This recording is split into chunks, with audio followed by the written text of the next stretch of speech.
नमस्कार दोस्तों।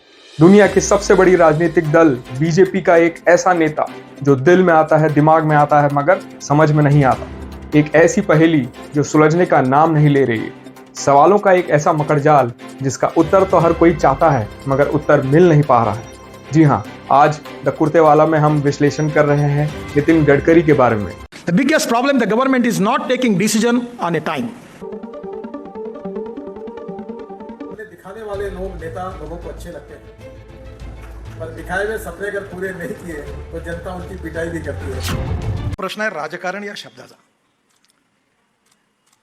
आता खऱ्या अर्थाने या शब्दाचा अर्थ समजून घेण्याची आवश्यकता आहे. मंत्री इसलिए दुखी थे कि उनको अच्छा डिपार्टमेंट नहीं मिला.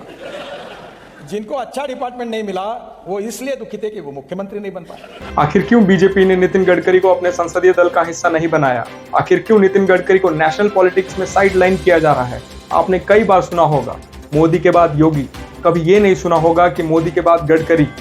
वैसे भी गडकरी के पास 10 साल पॉलिटिक्स में शेष हैं, क्योंकि बीजेपी के नियम के अनुसार कोई भी व्यक्ति 75 वर्ष की आयु के बाद कोई पद नहीं संभाल सकता. आइए विश्लेषण करते हैं इन सब बातों का और जानते हैं कि क्या नितिन गडकरी बीजेपी की गले की हड्डी बन चुके हैं. देखिए, वैसे तो नितिन गडकरी अपने बेबाकी के लिए जाने जाते हैं, अपने विचारों के लिए जाने जाते हैं और अपने खुले मिजाज के लिए जाने जाते हैं, मगर उनके ऐसे कई बयान जो सुर्खियां बटोरते हैं और विपक्ष उनको जमकर भुलाता है. ऐसे ही कई बयान उन्होंने दिए हैं. आइए एक एक करके उनकी समीक्षा करते हैं. मैं जब बीजेपी का प्रेसिडेंट था जिसका उल्लेख उन्होंने किया, मुझे कोई आदमी ऐसा मिला नहीं जो दुखी नहीं था. आता जे आपण बघतो ते केवळ 100% सत्ता कारण बघतो. 20 दिसंबर 2018 की एक घटना याद आती है जब नितिन गडकरी ने बीजेपी के कुछ नेताओं को कम बोलने की नसीहत दी थी. उन्होंने ये भी कहा था कि कुछ नेताओं को मुंह पे कपड़ा रखने की जरूरत है क्योंकि वो बहुत ज्यादा बोलते हैं. आगे पूछने पे वे बताते हैं कि एक सीन है बॉम्बे टू गोवा फिल्म में, जब माता पिता अपने बच्चे को खाना खाने से रोकते हैं और उसके मुंह पे कपड़ा डाल देते हैं. ऐसा ही नितिन गडकरी अपने बीजेपी के कुछ नेताओं से कहते हैं कि उन्हें कम बोलना चाहिए. इसके बाद 28 जनवरी 2019 की एक घटना याद आती है जिसमें एक कार्यक्रम के दौरान गडकरी ने कहा था कि सपने दिखाने वाले नेता लोगों को अच्छे लगते हैं, मगर अगर वो सपने पूरे ना कर सकें तो जनता उनकी पिटाई भी करती है. मैं सपने दिखाने वाले नेताओं में से नहीं हूँ, जो कहता हूँ 100% सच कहता हूँ और डंके की चोट पे कहता हूँ और उनको पूरे भी करता हूँ. सपने दिखाने वाले लोग नेता लोगों को अच्छे लगते हैं, पर दिखाए हुए सपने अगर पूरे नहीं किए तो जनता उनकी पिटाई भी करती है. Every should loyal to his profession. मैंने जो कहा उसके ऊपर मैं कायम रहूंगा. 1 सितंबर 2019 को संबोधित करते हुए एक बार वे बोले कि मैंने कहीं मराठी में ये पढ़ा था और सुना था कि तू चाहे तुझा जीवनाचा शिल्पकार. मतलब ये कि तुम ही तुम्हारे जीवन के शिल्पकार हो, तुम ही तुम्हारे जीवन को बना सकते हो और बिगाड़ सकते हो. तो आगे वो कहते हैं कि इसके बाद फिर मैंने सरकार पे भरोसा करना छोड़ दिया. अपने आप पे भरोसा करता हूँ, जो काम लेता हूँ वो डंके की चोट पे करता हूँ और खुद पे भरोसा करके वो काम कर लेता हूँ. ये बात को भी विपक्ष ने खूब भुनाया था. गडकरी जी मस्त मौला व्यक्ति हैं, वो दिल से बात करते हैं और उनके कई स्टेटमेंट्स को विपक्ष द्वारा गलत भुनाया जाता है, गलत समझा जाता है. एक कार्यक्रम के दौरान एक न्यूज चैनल के कार्यक्रम में उन्होंने कहा था कि वे दिल से चाहते हैं कि कांग्रेस बनी रहे, जमी रहे, कांग्रेस मजबूत बने, क्योंकि विपक्ष का मजबूत रहना जरूरी है लोकतंत्र में. उनका ये मानना है कि पक्ष और विपक्ष दो पहिए हैं लोकतंत्र के, जिस पे गाड़ी सीधी चलती है, देश सीधा चलता है. अगर विपक्ष कमजोर हो तो सरकार कोई भी फैसला सदन में पारित कर सकती है, मंजूरी करवा सकती है. इसीलिए विपक्ष का मजबूत रहना बहुत जरूरी है और इसीलिए अरविंद केजरीवाल और राहुल गांधी जैसे नेता, जैसे विपक्षी नेता, उनको बहुत मानते हैं, बहुत चाहते हैं.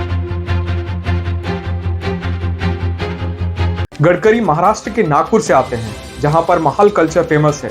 अगर आपका कोई मित्र विदर्भ से है तो आप ये समझ सकते हैं कि विदर्भ के लोग मुंहफट होते हैं, यानी कि अपनी बात स्पष्टता से और सीधा रखना पसंद करते हैं.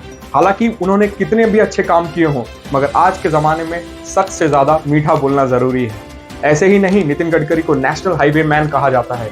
उन्होंने सड़क और परिवहन मंत्री के रूप में इस देश को बहुत कुछ दिया है, नेशनल हाईवे को रिकॉर्ड स्तर पर लेके गए हैं. ऐसे ही नहीं, उनको इनोवेटिव मैन कहा जाता है. गडकरी देश में इथेनॉल और ग्रीन एनर्जी को बहुत तवज्जो देते हैं और उनको लागू करवाना चाहते हैं. ये प्रेजेंटेशन देते हुए एक बार उन्होंने कहा था कि मेरी प्रेजेंटेशन आप सबको पसंद आती है, मगर मुझे नहीं पता कि बीजेपी के आला कमान को मेरी प्रेजेंटेशन पसंद क्यों नहीं आ रही है। अभी तक इथेनॉल और ग्रीन एनर्जी देश में लागू क्यों नहीं हो पा रहा है। इस पर मैं आपको एक कहानी बताना चाहता हूँ, बड़ी रोचक कहानी है। मेरे दो मित्र हैं, मेरे साथ काम करने वाले आईटी में दो मित्र हैं, एक का नाम है संदीप और एक का नाम है मनदीप। अब एक दिन बॉस को प्रेजेंटेशन देना था, प्रेजेंटेशन 45 मिनट का देना था। तो मनदीप ने शुरुआत की और मनदीप ने अपना प्रेजेंटेशन दिया। उसका प्रेजेंटेशन 1 घंटा चला और वहीं संदीप ने जब प्रेजेंटेशन दिया तो उसका प्रेजेंटेशन सिर्फ 15 मिनट में समाप्त हो गया। 15 मिनट में बॉस ने कहा कि बस रहने दो, अब इतनी की ही जरूरत है। तो संदीप ने मुझसे एक बात पूछी। संदीप ने मुझसे पूछा कि भाई, मनदीप का प्रेजेंटेशन 40-45 मिनट का 1 घंटा चलता है और मैंने भी उतना बड़ा प्रेजेंटेशन बनाया, मेरा प्रेजेंटेशन 15 मिनट में क्यों खत्म कर दिया गया। तो मैंने, जो कि दोनों के प्रेजेंटेशन को देखा था, मैंने संदीप से कहा कि अगर तुमने गौर किया होगा तो मनदीप अपने हर प्रेजेंटेशन में और हर स्लाइड में, बॉस आपके नेतृत्व में मैंने ये काम किया है, बॉस आपने जैसा समझाया था मैंने वैसे वैसे ही प्रेजेंटेशन बनाया है, बॉस आपके ही प्लानिंग पे मैं चल रहा हूं। वहीं संदीप डायरेक्टली अपना प्रेजेंटेशन देता था और कहता था ये मेरा आइडिया है, मैं ऐसा सोच रहा हूं, मैं ऐसे इंप्लीमेंटेशन करना चाहता हूं। तो मैंने संदीप को यही बात समझाई कि तुम अगले प्रेजेंटेशन में यही तरकीब अपनाना कि बॉस आपने जैसा कहा मैंने वैसा वैसा किया, आपके प्लानिंग के अनुसार मैं एग्जीक्यूशन कर रहा हूं। देखना संदीप, तुम्हारा भी प्रेजेंटेशन 1 घंटा चलेगा।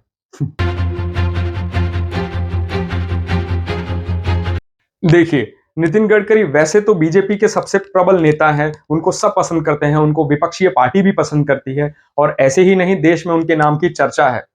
मगर बीजेपी की एक अपनी विचारधारा है, अपनी एक पार्टी लाइन है और दिशा निर्देश है। अगर आप उस दिशा निर्देश पे चलोगे, उस पार्टी लाइन पे चलोगे तो आप सेफ हो। अगर आप पार्टी लाइन से विपरीत दिशा में बहोगे तो आप साइड लाइन कर दिए जाओगे। आज महाराष्ट्र में आप देख सकते हैं, जब महाराष्ट्र सरकार गिरी तो उसमें नितिन गडकरी का कोई रोल नहीं था, उनसे कुछ पूछा भी नहीं गया। धीरे धीरे महाराष्ट्र में और खासकर नागपुर में नितिन गडकरी के लोग और उनके साथी संबंधियों को दबाया जा रहा है और वहीं नारायण राणे और फडणवीस के लोगों को और उनको खासकर नेशनल पॉलिटिक्स में उठाया जा रहा है।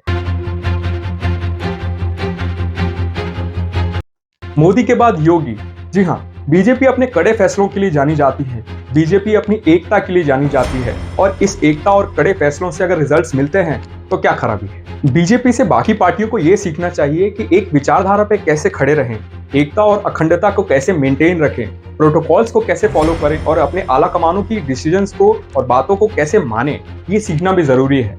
अच्छा, आपको याद होगा 2013 में जब पीएम फेस का अनाउंसमेंट होने वाला था, तब 3 चेहरे और 3 नाम सबके सामने आ रहे थे।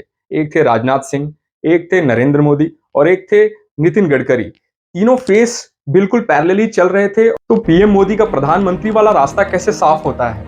2013 में आपको याद होगा, नितिन गडकरी जब बीजेपी के अध्यक्ष थे, उनका सेकेंड टर्म आने वाला था बीजेपी के अध्यक्ष के तौर पे, मगर कई एलिगेशंस और फर्जीवाड़े के केस उन पे लगाए जाते हैं जो कि आज तक प्रूव नहीं हुए। सिर्फ एलिगेशंस के तौर पे उनको हटाकर राजनाथ सिंह को बीजेपी अध्यक्ष बना दिया जाता है और गांधीनगर से दिल्ली तक का सफर, प्रधानमंत्री का रास्ता पीएम मोदी के लिए साफ कर दिया जाता है। ये समझने वाली बात है कि बीजेपी के आला कमान जिसको चाहते हैं, जिसको जब लिफ्ट करना चाहते हैं वो करते हैं और उसके पीछे, उसके सामने कोई रोड़ा नहीं डालता। अब हाल ही में आए खबर के अनुसार नितिन गडकरी और शिवराज सिंह चौहान दोनों को बीजेपी संसदीय दल का हिस्सा नहीं बनाया गया है, मगर नियम को देखें, नियम के अनुसार हर पूर्व अध्यक्ष बीजेपी के संसदीय दल का हिस्सा रहा है। जैसे कि पूर्व अध्यक्ष राजनाथ सिंह की बात कर लें, पूर्व अध्यक्ष अमित शाह की बात कर लें, दोनों संसदीय दल का हिस्सा अभी भी हैं, मगर नितिन गडकरी और शिवराज सिंह चौहान को हटा दिया गया है। वहीं आपको याद होगा, प्रकाश जावड़ेकर और शहनवाज हुसैन ये भी कहीं दिख नहीं रहे हैं। इसके पीछे का लॉजिक और मैसेज एकदम क्लियर है। अगर आप पार्टी के लाइन और पार्टी के विचारधारा के विपरीत बहोगे तो आपको साइडलाइन कर दिया जाएगा, आपको गायब कर दिया जाएगा। और राजनीतिक के जानकार भी ये मानते हैं कि अब मोदी के बाद योगी का नंबर है, उनको प्रोजेक्ट किया जा रहा है। तो संसदीय दल में नितिन गडकरी और शिवराज सिंह चौहान को रखना मतलब कि उनके व्यक्तित्व को और ऊंचा ले जाना था। तो जब योगी आएंगे तो इन दोनों का व्यक्तित्व ऊंचा नहीं रहना चाहिए और योगी के लिए रास्ता साफ होना चाहिए। मेरे नजरिए से तो पार्टी से बड़ा कोई व्यक्ति हो नहीं सकता, चाहे वो कितना भी काम कर ले, कितना भी नाम बना ले। मगर साथ ही हमें ये भी बात समझनी होगी कि राजनीति से आप किसी को अचानक गायब नहीं कर सकते। आप राजनीति से किसी को वंचित नहीं कर सकते, दूर नहीं कर सकते, क्योंकि अगर आपने ऐसा किया तो ये आप पे बैकफायर भी हो सकता है। आपने ये विश्लेषण और ये वीडियो पूरा देखा, आपका बहुत-बहुत धन्यवाद। ऐसे ही वीडियोस और रोचक किस्सों को देखने के लिए मेरे चैनल को लाइक और सब्सक्राइब करें। इससे मुझे भी मोटिवेशन मिलता है ताकि मैं आपके लिए ऐसे ही वीडियोस और भी बनाता रहूं। साथ ही अगर आपको मजा आ रहा है मेरे कंटेंट से, तो मेरे कंटेंट को आप शेयर भी कर सकते हैं। बहुत-बहुत धन्यवाद।